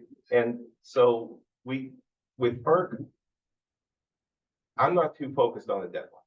If we show them, we're at least reasonably Good faith sure that if effort. we show good faith effort, that we're not gonna get nailed. But the thing is, we've gotta go through this process. So it's taking as much time as it's going to take.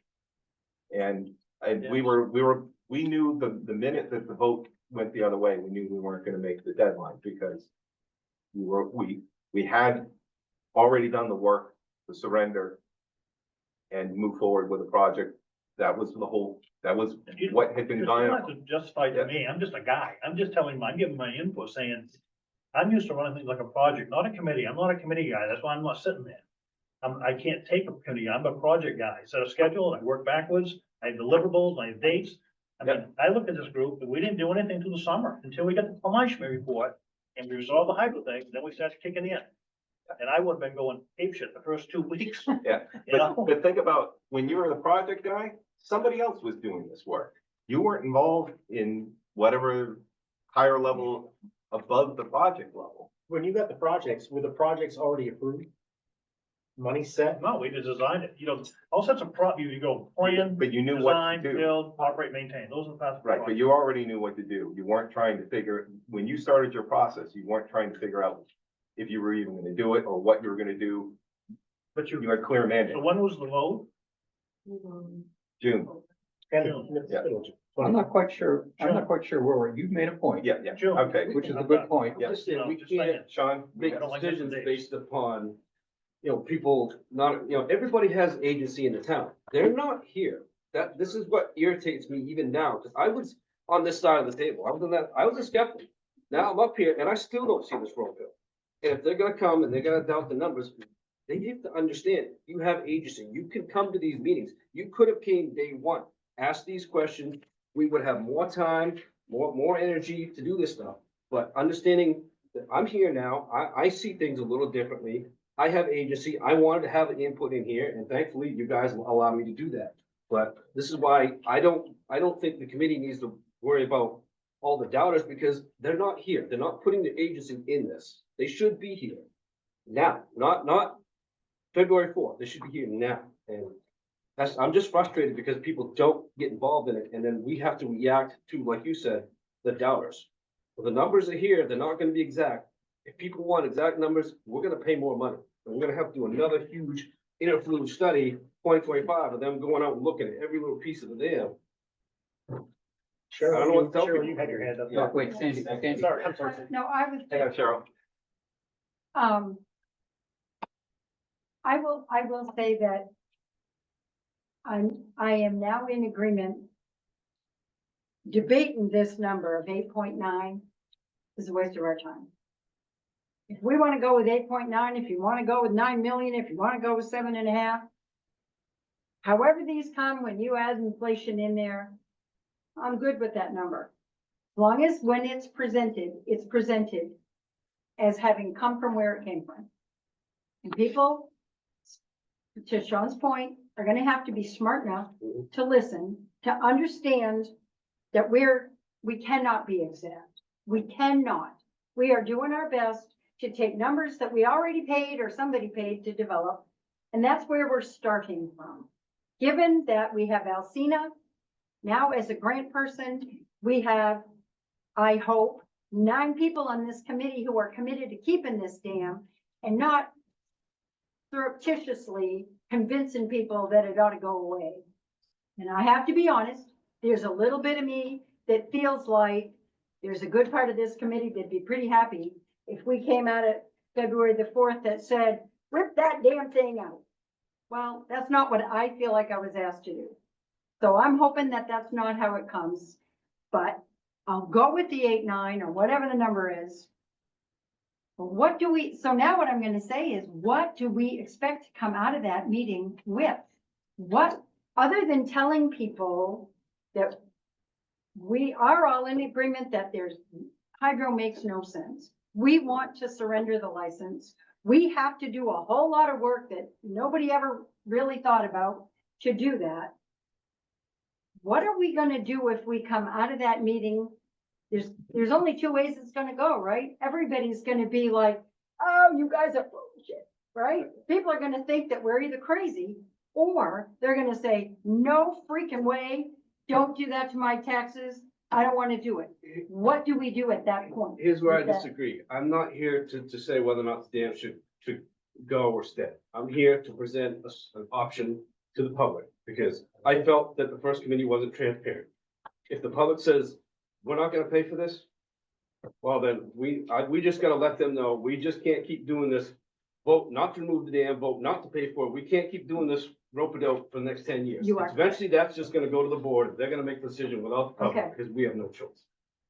So that's what I'm here for. Whether or not the dam goes or stays, it's not my decision. That's the entire town of Dover-Foxcroft.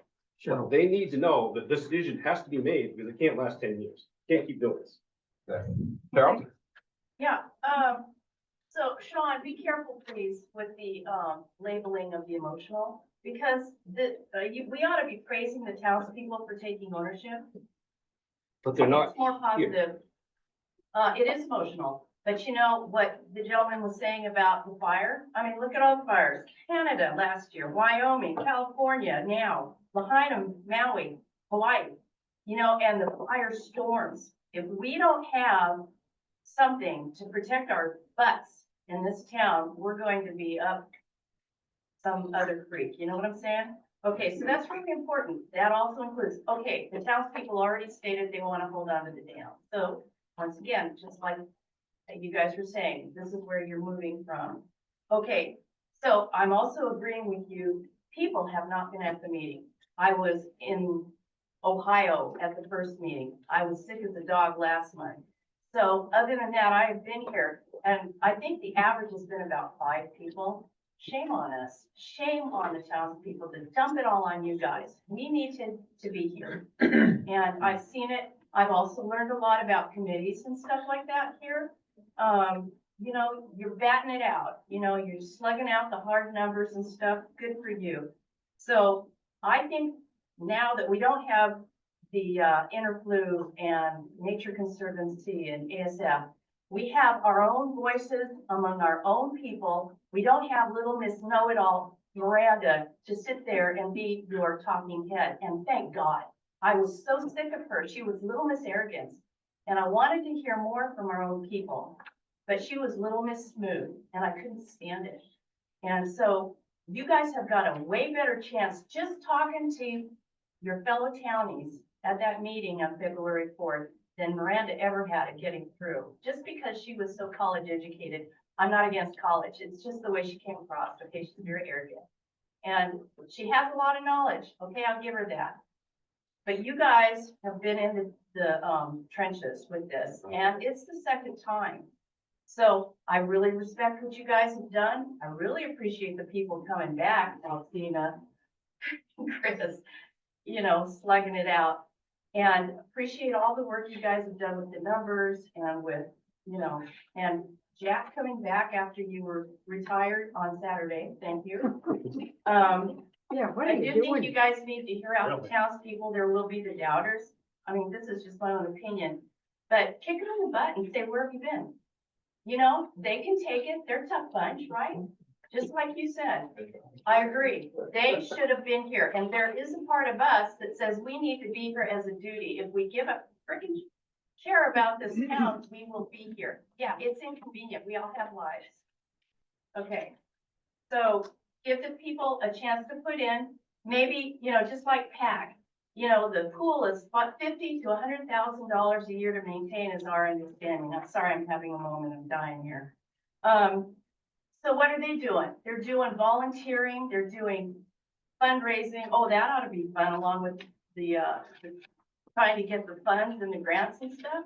But you know what? It gives the townspeople a chance, another chance, if they're not going to bother to come into the meeting, to put in somehow. And the more they invest, the more they will invest in the future. And the more and more and more they'll invest, and they'll come.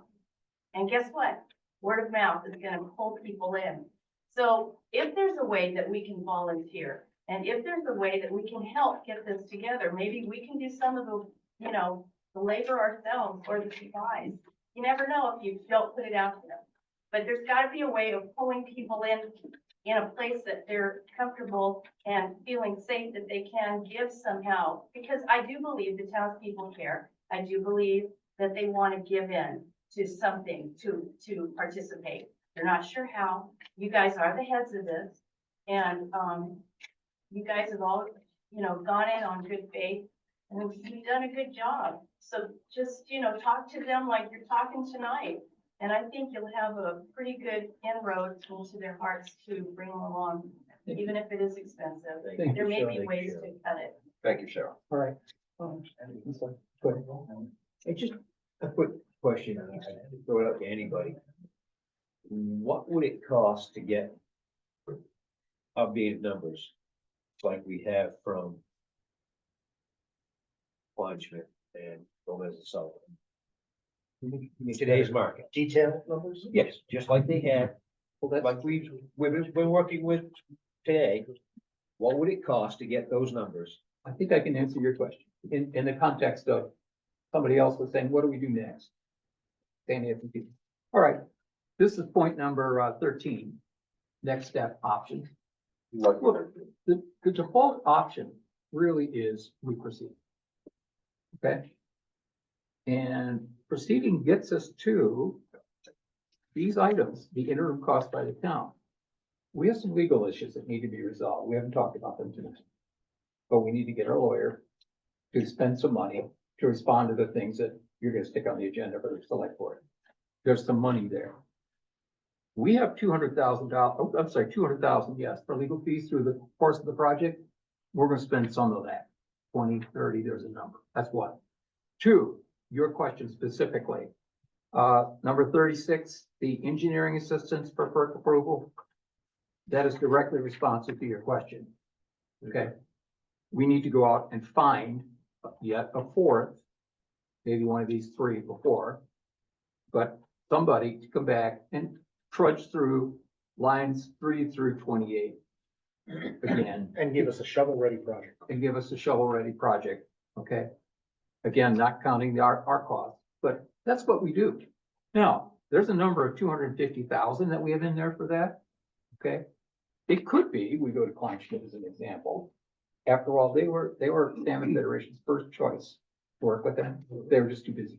But let's say we go back to Kleinschmidt. In Kleinschmidt, we negotiate with them.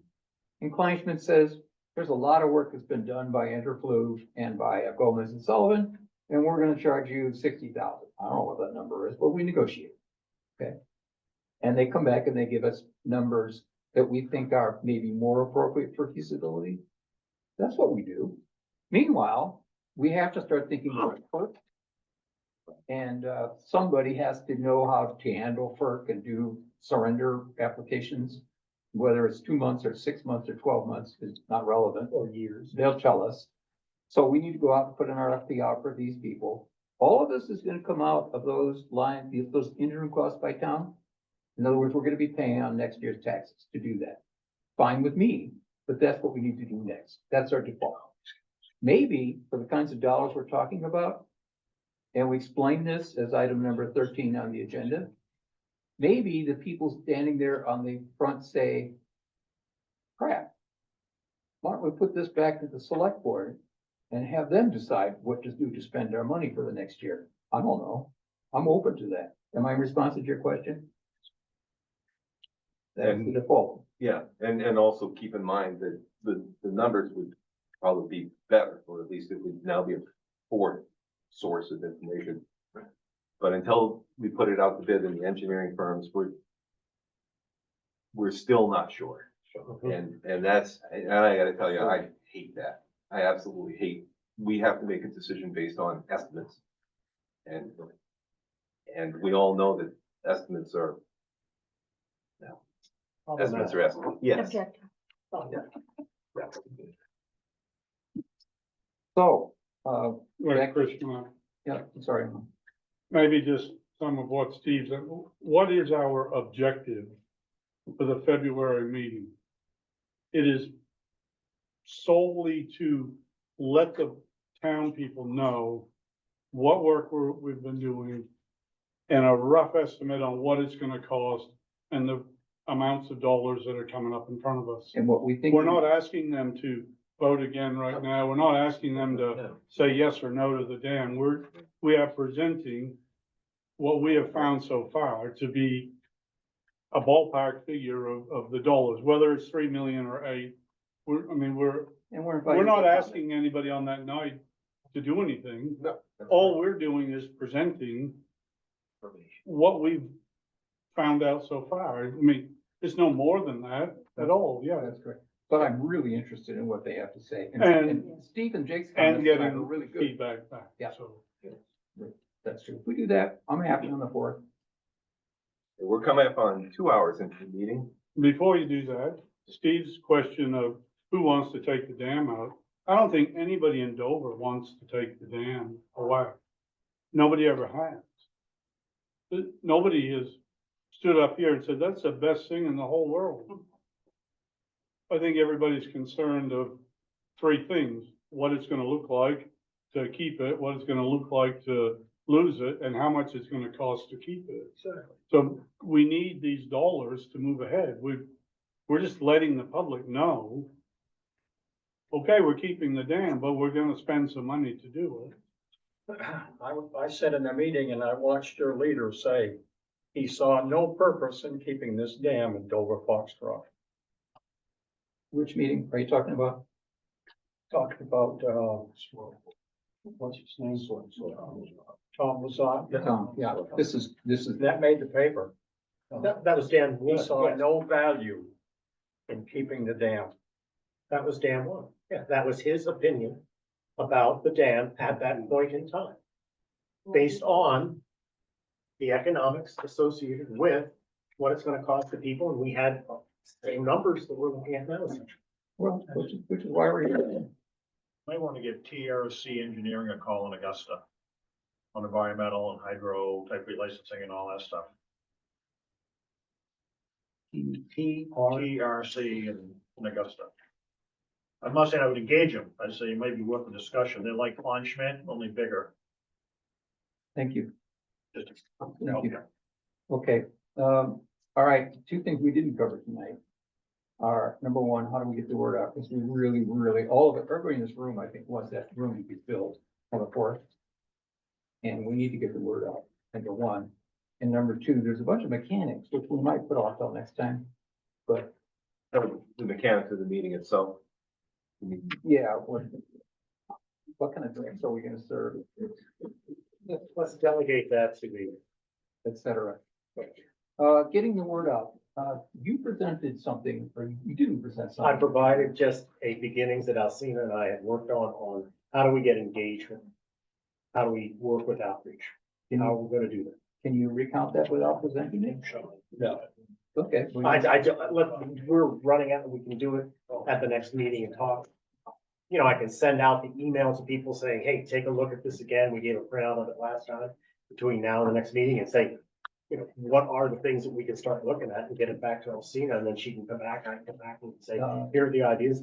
I know time is short. If we spend a significant chunk of time next time on that, will we still have time between then and the 1st of February to do the things we need to do to get the word out?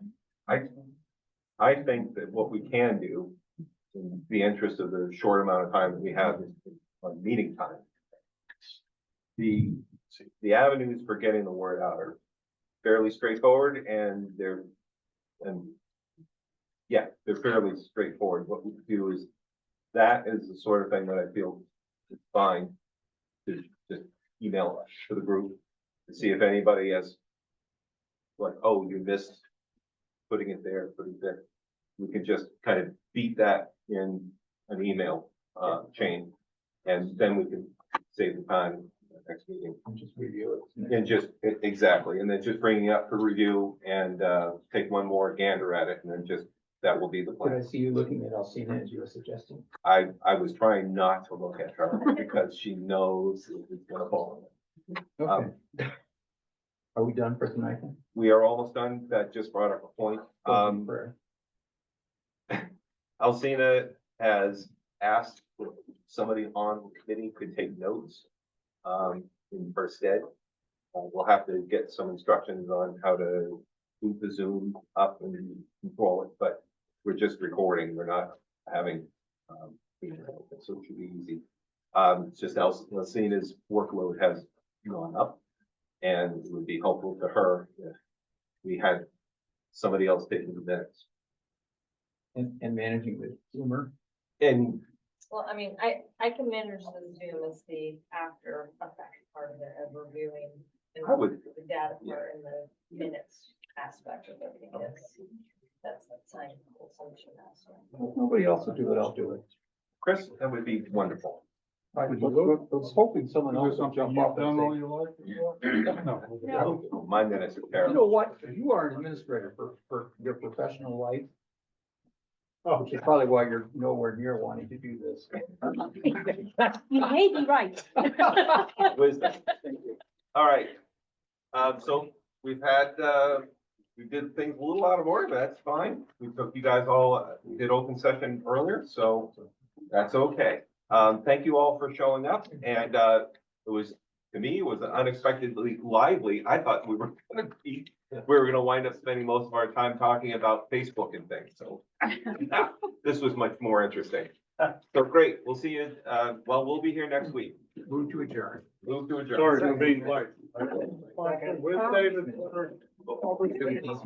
Is David off the meeting? And I'll start. I thought we were changing to be 5:30 for him. That was the last one. Yes. We did 5:35. I I looked thought it we up. had switched to 5:15, At some so he had time to get here. Yeah. from Yeah. maybe It's my personal. Like I said,